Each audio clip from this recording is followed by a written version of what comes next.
The Lehigh Valley Music and Fashion Showcase / Expo, it was created because I saw there was a need here in this community for a platform for a lot of the musical groups, and not just music but art.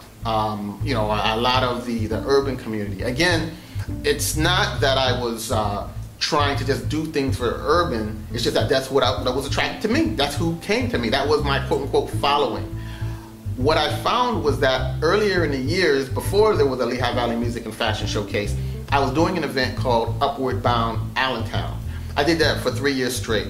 What happened was that I saw that when I first moved here to the Valley, there was a shortage of good quality events for the people who actually lived in Allentown. I thought, you know, that, hey, you know, this is just barren land. But this is an opportunity. Let me create something for the people who live here so that they can enjoy it. So what we did was I got a crew together, and every year we would go out, get vendors and sponsors, and close down the streets in Allentown, Pennsylvania. The street was named Hamilton Street between 6th and 7th, and we would have an all-day affair from 12 to 6, different bands and rock groups and rap groups and showtime and dancers. We used to have the zoos and different animals and different organizations and nonprofits and clubs. They would all come together. It was just a beautiful day of people coming together and networking and, you know, just putting it out there. You know, I did that for 3 years, and it was wonderful. It was a lot of hard work, but I found that after doing it for a while, I said, you know what, I'm missing something. There were a lot of these groups and bands who were, you know, they were performing in that one day, but they weren't getting the knowledge, because I like my events to be not only entertaining, but they have to be educational.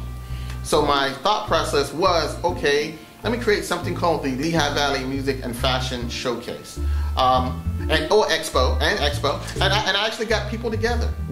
A group of us. There were, you know, and you know, for those who are watching this, you know, they know who they are. They did excellent work. We got together. We did it over at the Banana Factory. That was the first one, and I was amazed at how, you know, people just came together because people wanted to be informed.